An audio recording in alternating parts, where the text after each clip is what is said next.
Culture as Yea-Saying by Richard M. Weaver. Every man participating in a culture has three levels of conscious reflection: his specific ideas about things, his general beliefs or convictions, and his metaphysical dream of the world.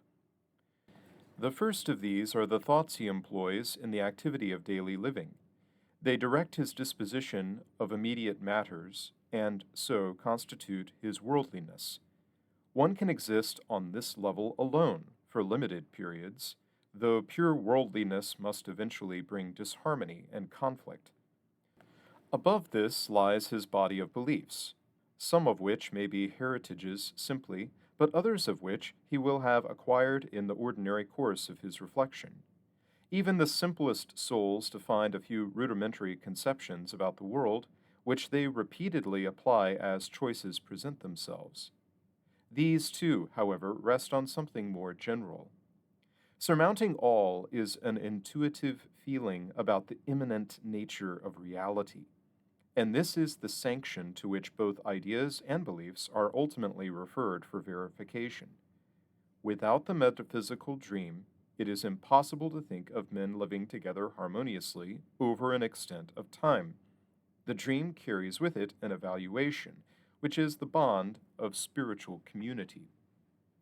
When we affirm that philosophy begins with wonder, we are affirming, in effect, that sentiment is anterior to reason.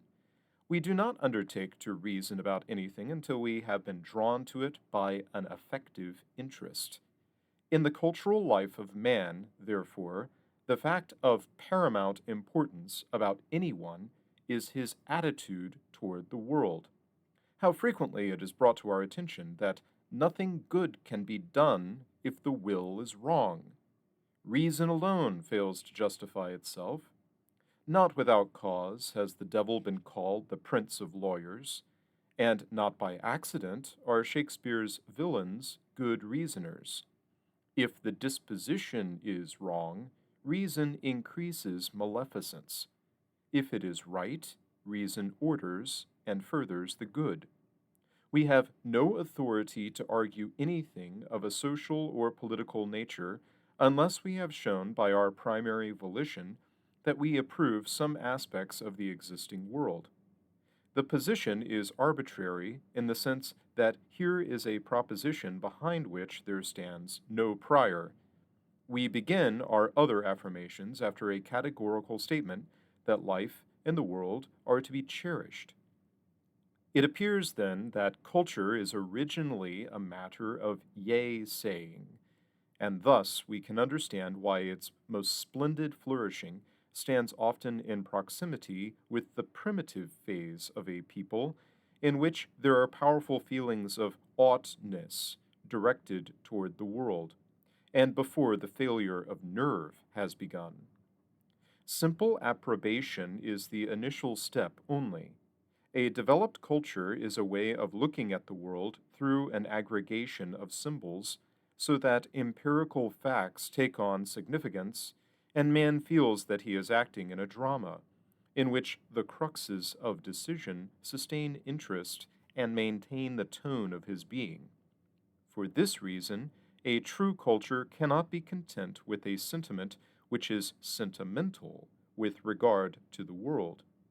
There must be a source of clarification, an arrangement, and hierarchy, which will provide grounds for the employment of the rational faculty.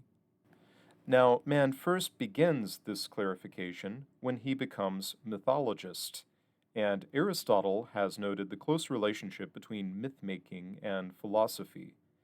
This poetry of representation, depicting an ideal world, is a great cohesive force, binding whole peoples to the acceptance of a design and fusing their imaginative life. Afterward comes the philosopher, who points out the necessary connection between phenomena, yet who may, at the other end, leave the pedestrian level to talk about final destination. Thus, in the reality of his existence, man is impelled from behind by the life-affirming sentiment and drawn forward by some conception of what he should be. The extent to which his life is shaped in between these by the conditions of the physical world is indeterminable, and so many supposed limitations have been transcended that we must at least allow the possibility that volition has some influence upon them. The most important goal for one to arrive at is this imaginative picture of what is otherwise a brute empirical fact, the données of the world. His rational faculty will then be in the service of a vision, which can preserve his sentiment from sentimentality. There is no significance to the sound and fury of his life, as of a stage tragedy, unless something is being affirmed by the complete action.